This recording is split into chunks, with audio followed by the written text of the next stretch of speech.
está começando mais um Nossa Gente pela sua tela da TV Cidade Verde e também pelo canal do YouTube Michele Dia Oficial. Eu estou no bairro Quilombo, mais precisamente no escritório do Eduardo Marrom. Ele que é advogado, escritor e imortal da Academia Mato-Grossense de Letras. Eu estou com o seu 14º livro, A Gente Era Obrigada a Ser Feliz, e eu quero saber tudo da sua vida. Como é que você faz para escrever tão bem e tão rápido, né? Porque eu já li várias entrevistas suas, você escreve 2 monoblocos por noite, aí em um mês você já fez o livro, e é uma loucura, assim. Mas, primeiro, muito obrigado por receber a gente. Maravilha, você está no Quilombo, refugiada.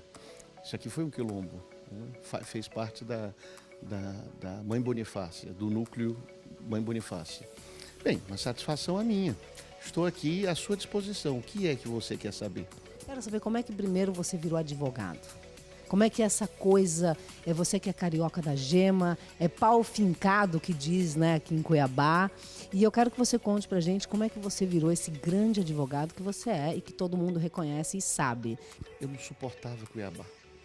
Veja que coisa louca. Quando eu cheguei no Rio, eu tinha um outro padrão de pensamento e de cenário. Pois bem, nós não conseguimos uma casa no centro para alugar, em 80. Então, arrumamos uma casa grande, etc. e tal, no Xangri-Lá. Ocorre que o Xangri-Lá não tinha asfalto. Então, depois das 5 horas da tarde, era uma saparia na rua, todos os tipos de sapo e rãs possíveis e imaginários, e depois das 8, as cobras. Era um cenário que me chocava muito, minha mãe odiava. Ao longo dos anos, saímos de lá, viemos para o centro e tal. Ao longo dos anos, nós começamos a gostar de Cuiabá, e sobretudo por causa das pessoas, das relações que se fazem. Também não queria fazer direito. Eu acho muito chato o direito. Nunca quis fazer direito. Queria fazer ciência política, queria estudar a fenomenologia do poder. Isso me atrai muito. O poder, para mim, é um grande tema, é o grande tema. Mas não tinha ciência política aqui. E eu não tinha grana para ir para Brasília, que era a UNB, a grande escola de ciência política no Brasil. Então, Cuiabá e direito foi falta de alternativa. Mas eu aprendi que é preciso gostar daquilo que faz. Não é fazer aquilo que gosta. Porque, afinal de contas, a gente faz muita coisa. E a gente tem determinadas vicissitudes na vida. A gente tem que gostar também daquilo que faz. E aí você entrou, se formou e aos poucos foi galgando esse espaço que você tem até hoje. E são poucos os advogados que têm o posicionamento, o trânsito que você tem dentro dos tribunais, né? Foi muita sorte, porque pouca gente fazia criminal aqui em Cuiabá. Muito pouca gente. Era basicamente conhecido como criminalista em Cuiabá, o Zoroastro. Só, não tinha mais. Então todo mundo recorria a ele. Ocorre que no comecinho do governo Fernando Henrique começaram a ser sancionadas as leis de crimes empresariais. E isso foi uma coisa muito diferente. Crime de lavagem de dinheiro, crime de organização criminosa, sonegação fiscal junto com remessa ilegal de recursos. Os crimes ambientais mudaram, foram revistos. Em seguida, estourou a Operação Arca de Noé em 2001, 2002. Também isso foi muito bom, porque eu me meti de cabeça advogando para a parte empresarial da história toda. E foi sorte, eu comecei a dar aula, dei aula durante quase 15 anos, e aqui é muito pequeno. Aqui você sabe quem é lobista, você sabe quem é picareta, você sabe quem é ladrão, e você sabe quem é uma pessoa séria, embora exótico. Que seja o meu caso, que é o meu caso. Você é exótico, adoro, exótico. Claro, tem que ser exótico. Como a cidade é muito pequena e falta muita alternativa, a gente se inclina a ficar acomodado, né? Então é preciso inventar moda. Eu gosto de inventar moda. O que eu estou fazendo? O que eu vou fazer ano que vem? Você se programa, né? Você faz essa coisa a longo prazo e até médio, que eu acho que a longo prazo a gente se embanana. Mas se a gente coloca pequenos prazos, é mais fácil de você cumprir, você acha, Eduardo? É 1 ano, 2 anos. Eu vou publicar isso, aí eu vou fazer uma pós, eu vou fazer depois isso, depois uma outra publicação, agora eu quero, enfim, quer dizer, eu faço. Algumas vezes abrem caminho para mim, outras vezes não. De vez em quando eu desisto, de vez em quando eu contorno e faço do mesmo jeito. Eu sou um sujeito muito insistente, né? O Ariano é um cara muito insistente. Nossa, o Deus da guerra, né? É uma coisa bem... Eu não tenho essa. Vambora. Vejo que muita gente tem determinadas restrições, quer dar uma fecha. Não. Tem muita gente com muito um certo receio, insegura em função do outro, não é? E isso me atrapalha um pouco, porque eu sou ainda muito novo, eu tenho 42 anos, eu acho que eu sou muito novo. Enfim, mas dane-se também. Isso que é importante. No Nossa Gente, a gente sempre coloca frases assim, não, histórias para as pessoas se inspirarem. Porque aquilo que a gente falou, não adianta você fazer aquilo que você gosta. Você tem que gostar do que você faz. E dali para frente fazer o que você gosta, né? Eu vejo muita gente frustrada, né? Eu poderia ser, se tivesse feito assim, eu poderia ser um cientista político. Mas, francamente, eu prefiro estar onde eu estou. Quer dizer, puxa, eu sou tão feliz, sou tão realizado, não me falta absolutamente nada. Então, assim, eu gosto da minha vida, mas continuo achando direito um saco. Então, talvez por isso eu tenha Essas outras vertentes que você tem, né? vertentes mais artísticas, né? Falando em artes, pelo amor de Deus, nós vamos mostrar agora, vocês vão ficar loucos com as telas que você tem. Quantas telas ao todo você tem?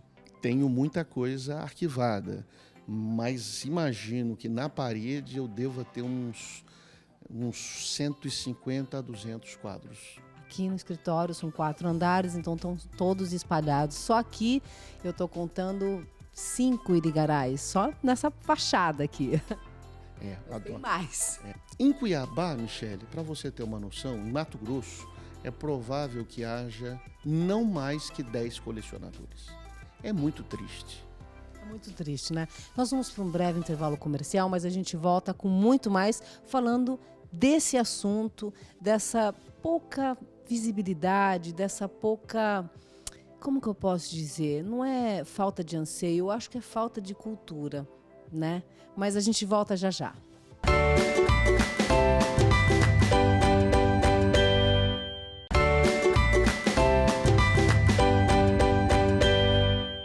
Estamos de volta com Nossa Gente e agora a gente vai falar sobre um assunto super importante, que é a valorização da nossa cultura. Você estava falando no último bloco que, infelizmente, no seu contar, existem apenas 10 colecionadores de obras de arte aqui em Cuiabá. Nós temos o Murilo, que é meu colega advogado, tem a Aline Figueiredo, que, afinal de contas, dispensa apresentação. A Pisa, né? Pelo amor de Deus. Dispensa apresentação. Tem muito pouca gente. Tem 3 empresários que eu conheço, não quero citar o nome, mas são 10. São 10, se tanto, são 10. Na América Latina, vamos falar da América Latina, não vamos falar do Brasil nem de Cuiabá. Na América Latina, nós não temos uma cultura de valorizar a cultura. Isso significa, eu vou te dar um sinal que você vai entender perfeitamente aquilo que eu estou falando. Quando você entra no museu americano, inglês, alemão, enfim, francês, sempre na entrada do museu vai ter uma pedra, uma placa, tais famílias, tais e tais e tais ajudam esse museu. E numa outra, tais empresas ajudam esse museu. Por quê? Porque as famílias, que são famílias da elite, as elites, porque sempre tem em qualquer lugar, as elites que têm grana mesmo, elas costumam agregar ao nome dessas famílias, dessa elite, dessa empresa, uma ação que seja uma ação construtiva, uma ação social, de De vez em quando vão para a educação, mas na grande maioria vão para a cultura, e a cultura pública, cultura aberta, cultura de museu. Todo mundo tem acesso, que é para a população mesmo. Para que não paguem, uma coisa de qualidade para que não paguem. Então o Metropolitan é assim, o Prado é assim, o Louvre é assim. Enfim, em São Paulo existe uma curriola, uma pequena elite que ainda dá sustentação, né? Nós tivemos várias famílias, Klabin entre elas, Matarazzo, enfim, vários. Isso não tem tudo a ver com a formação econômica do Brasil, por ela ser extrativista, por ela ter sido essa forma de distrair mesmo, de não vir para cá para construir. Era mais para pegar e levar. Então você valoriza o que é de fora, mas você não valoriza o que é o nosso. Seria isso? Agora falando com o professor, tá? Mas assim, eu acho que isso em qualquer lugar, é isso. É uma cultura, por isso que não é no Brasil, é na América Latina. O que eu posso tirar daqui? Não é? Porque não existe o cuiabano, não existe o mato-grossense, não existe. Isso é uma construção dos últimos 300 anos. Então, todo mundo que está aqui chegou de fora. Não tem só o índio que era daqui, mesmo ele também chegou de algum lugar. Quer dizer, ninguém brota da terra. Isso é uma ingenuidade dizer isso.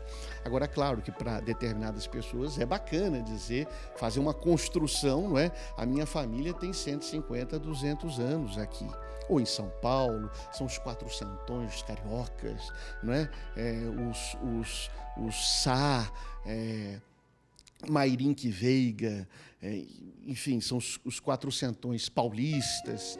E isso tudo é uma construção. E você está certíssima. A ótica de extrativismo, em todos os sentidos, faz com que, por exemplo, aqui não tenha indústria. Nós tenhamos uma indústria muito fraca no Brasil.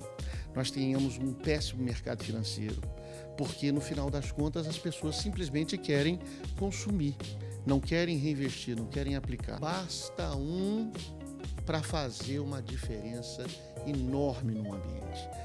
Artes plásticas, dança, música, literatura, basta um que diga, eu vou fazer, e faz.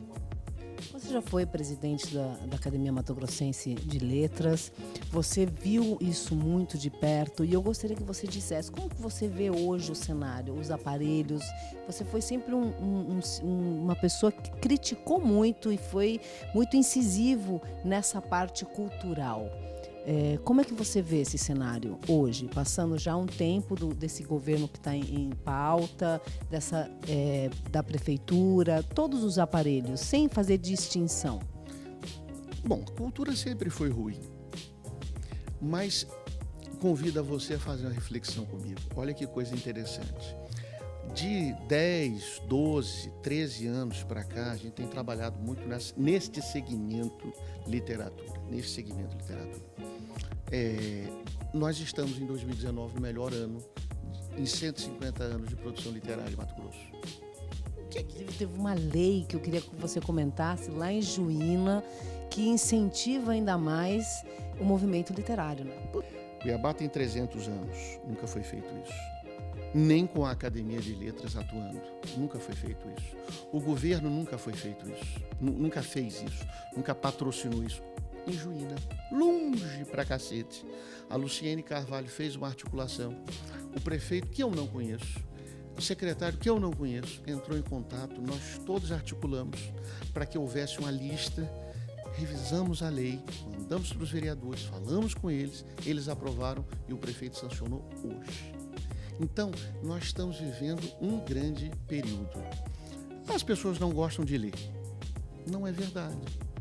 As pessoas não são iniciadas de uma maneira agradável. A leitura virou um porre. Que a leitura da década de 80 e 90, que eu acho que é a nossa,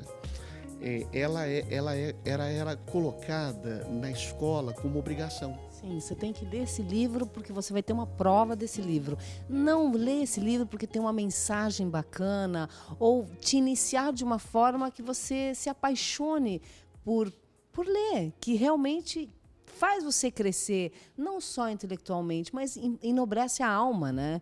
Colore sua mente. Você vê, minha experiência, eu me lembro, morava num apartamento pequenininho, e eu passava do meu quarto para a cozinha e olhava meu pai sentado assim, lendo o Jornal do Brasil, que chegava do Rio, sempre à tarde, que chegava de manhã, ele... Eu olhava e falava assim, mas o que é que é tão engraçado no jornal? E ele ria, e perdia o fôlego, e ele ria. E eu chegava e falava, o que é? Qual é a graça? Não, vem cá, você vai ver. Depois de um tempo, eu fui perceber que ele estava lendo Milor Fernandes, que era vivo ainda. Milor, aí lia o Veríssimo, lia o Jô, lia o Goulart, lia o João Baldo Ribeiro, que era gozadíssimo. E aí eu comecei a ler, falei, não, deixa eu dar uma olhada, deixa eu ver o que é isso aqui. Não entendi algumas vezes, outras eu entendia. E aí eu comecei a ler através do jornal, depois pequenos livros. Agora, você chega para um menino de 12 anos e fala, você vai ter que ler A Moreninha?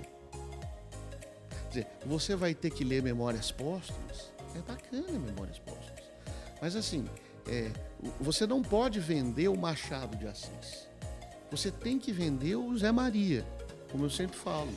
Depois a pessoa vai enxergar quem é. Mas era muito legal se você chegasse para o menino e falou, olha, o negócio é o seguinte, aqui é um problema danado, porque o sujeito acha que está sendo traído por um primo que chegou, o cara é muito mais bonito, e a menina está arrastando a asa para ele e tal. Vê aí o que você acha. E depois você me disse, afinal, traiu ou não traiu. Está falando o Dom Casmurro. Olha, é o seguinte, um cara se transformou numa barata, etc e tal, e aí ele vai ter uma visão completamente diferente. Está falando do Kafka, de Metamorfose. Enfim, eu acho que é esse tipo de atração que falta. Falta, na verdade, envolver, prender as pessoas assim como você se prende a tantas outras coisas, fazer da leitura um hábito realmente libertador, né? Nós vamos para um breve intervalo comercial, mas a gente volta já já com muito mais. Não saia daí.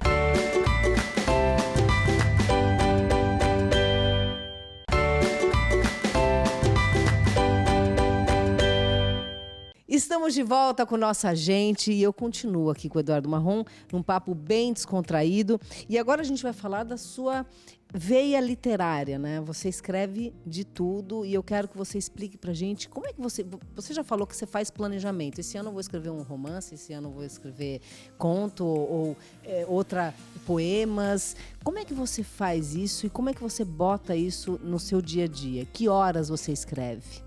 Escrevo depois que minha mulher vai dormir. Ela dorme cedo, graças a Deus. Ela dorme muito cedo e quando ela... Bom, os meus meninos já dormem 7 horas da noite. Quando ela está dormindo, eu estou com o computador, estou coçando para pegar o computador. Quando ela fala, boa noite, meu amor, eu falei, bom, agora. Aí eu desligo, não, diminuo a televisão para ela continuar dormindo, pego o computador, coloco no meu colo e falo, agora sou eu. Aí escrevo até 1h30, 2 horas da manhã, agora que eu estou exausto, vou dormir. E é todo dia. Religiosamente todo dia, né? Todo dia, posso estar em um hotel fora da cidade, do estado do Brasil, todos os dias, o meu computador em cima do colo para escrever e, sobretudo, o problema não é escrever. Nunca foi escrever. O grande problema da literatura, como da arte, é revisar. Porque você escreve muito rápido. Qualquer escritor escreve bem rápido. O grande problema é... não, isso não ficou bom. Não, isso aqui não ficou bom. Isso aqui não. Isso aqui, o personagem está muito raso. Você tem raiva quando você, por exemplo, você não gosta de alguma coisa, meio artista, assim, não, isso aqui não dá, vou apagar tudo, vou fazer tudo de novo. Embora a gente sabe que a história ainda reverbera dentro de você. Né? É um trabalho. Tem coisas que vão rolar, outras coisas que não vão. Quer ver? Eu fiz um continho que eu ia fazer uma novela, Mal do Nome. Ah, isso é Mal do Nome, o fulano chama João, chama José, tal. E o nome da menina era Anélia. O problema dela era justamente esse, porque não era Amália, não era Amélia, não era Adélia, não era Nália, era Adélia. Quer dizer, esse era o problema dela. Então ela se tornou uma numeróloga, porque ela queria enfiar na cabeça dos outros que o que elas são é por causa do nome delas. E ela não deu certo, poderia ser rica, poderia ser bonita, poderia ser milhões de coisas, mas ela não deu certo na vida por causa dessa porcaria desse nome Anélia. E eu falei, pô, tá aí um puta mote, eu vou fazer um conto grande, ou vou fazer uma novela, etc. Eu vou lançar esse negócio. E é rápido. Peguei e fiz o primeiro capítulo, achei super engraçado. E é engraçado o negócio. Mas não foi pra frente. Não foi pra frente. Eu não sei por que diabos não foi pra frente. Mas eu falei, sabe uma coisa? Eu vou fazer um livro infantil com isso. Porque isso é ótimo, porque isso acontece muito em escola. E um tema muito abordado nas salas de aula e de uma forma incisiva, que precisamos discutir muito e nunca deixar, é o bullying, né? Quer dizer, algo tão usual, tão contemporâneo. Quantas pessoas foram sacaneadas por causa do nome? Que venhamos e convenhamos, tem tanto nome, né? Vamos ser francos, né? Eu fui professor, pô, brincadeira. Eu já dei aula para o Michael Jackson, para o Fred Mercury, já dei aula para o Stalin, já dei aula para o Hitler, já dei aula para o Mussolini, eu já dei aula para todos os ditadores. Eu só não dei aula para Jesus Cristo ainda, mas o resto eu já dei aula para todo mundo. Então, eu achei legal esse, mas não foi para frente como eu pensei. O contrário. Fiz um conto chamado A Mulher do País que... A Mulher que Matou a Mãe. Ótimo, um continho rápido, 20 páginas, bonitinho e tal, acabou rápido. Matou a mãe. Mas eu falei, não, mas para aí, só um pouquinho. Isso aqui não é sobre a mulher que matou a mãe. Isso aqui é sobre quem está contando essa brincadeira, que é um escrivão de polícia. Eu acho que aí dá... Eu falei, não, tá aqui 20 páginas. Eu vou jogar fora as 20 páginas? Não. Resultado, hoje são 400 páginas. Vai ser o meu próximo romance, que também já não é A Mulher que Matou a Mãe. Meia culpa. Então é meia culpa por causa da igreja, não é meia culpa, meia máxima culpa. O título do livro é Meia Culpa. Nada se joga fora. Nada se joga. Tudo se recria, se reformula. O escritor profissional guarda uma poesia mais ou menos durante 20, 30 anos. O que eu acho legal, e você deve dizer isso, é a pessoa ler em 2020 e ela mesmo lê de novo em 2025. Que sejam 5 anos depois. A interpretação e a noção do que você vai ter do livro é outra. Mas eu dia desses, há 2 anos atrás, reli Marcel Proust, 7 livros em busca do tempo perdido. Eu tinha lido quando era moleque, uns 20 anos, e eu li com 40. Eu acho que ainda lerei com 60, se chegar lá. Agora quero reler, depois de acabar a pós em estudos literários, já coloquei isso no Face, vou passar 2 anos relendo o que eu já li do Shakespeare e lendo o que eu ainda não li. Vou passar 2, 3 anos lendo, possivelmente daqui a 20, 25 anos lerei novamente. O cara tem 500 anos, Cervantes, Camões e tal, e ele continua fazendo graça, atual, provocando. Isso é a qualidade estética de uma obra, a possibilidade dela sobreviver no tempo. Então, nenhum elogio e nenhum descaso afeta a arte, afeta o artista, que adora aplauso. Agora, para finalizar, eu quero que você fale da irreverência que você é nas redes sociais. Eu adoro seus posts no Facebook, as suas provocações. Você é um cara que é bem ativo nessa área, é ativista, vamos dizer assim, de controvérsias, de irreverência. Conta um pouquinho pra gente esse seu propósito. Eu acho que isso é uma contaminação do Milor. Desconstruir, dessacralizar. E o Pasquim fazia isso. E isso é o meu padrão, porque você tem uma memória sentimental. Aonde você passava aos 12 anos, aos 15 anos, aí é o seu marcador sentimental principal da sua vida. Dos 10 aos 16, por aí.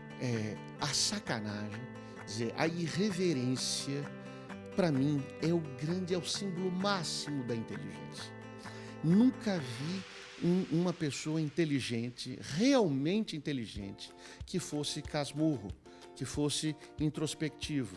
O Luiz Fernando Veríssimo, que é um grande sujeito tímido, terrivelmente tímido, é o que ele é. Se eu sou advogado, eu sou advogado para quê? Para ter liberdade. Então eu posso dormir à tarde, eu posso trabalhar à noite, eu posso viver sem terno, sem gravata, botar gravata, colocar meia de bolinha para despachar com o ministro. Dane-se, sou eu. E é por isso que eu sou advogado. Talvez eu fosse outra coisa. Eu não seria nem médico, que tem aquela agenda horrorosa de 7 horas da manhã até as 8 horas. Disponibilidade eterna, né? Não, eu quero ficar na minha casa, quero ficar com meus amigos, quero viajar. Esse é o meu lance. Com o politicamente correto. Você acha um porre? Isso que eu ia te perguntar. Eu acho um porre. Eu acho que nós... Eu acho que exige que as pessoas façam críticas ou comentários mais inteligentes e menos agressivos, pejorativos, digamos assim? Por outro lado, impõe uma censura, um patrulhamento. Acho que nós temos que ter um compromisso ético. Nós, pessoas, não a obra. As pessoas, os artistas, enfim, as pessoas formadoras, sobretudo formadores de opinião, precisam ter um compromisso ético, precisam. Mas o politicamente correto, quer dizer, a autocensura, não vou falar isso porque talvez isso eventualmente fira fulano de tal. Francamente, eu não tenho muita paciência para isso. Ai, que chique! Eu tenho certeza que você em casa gostou muito, aprendeu muito. Esse foi o nosso Agente de hoje. Espero que vocês tenham gostado. Não deixe de compartilhar, de curtir e de se inscrever no canal Michelle Di Oficial. Um beijo e até o nosso próximo encontro.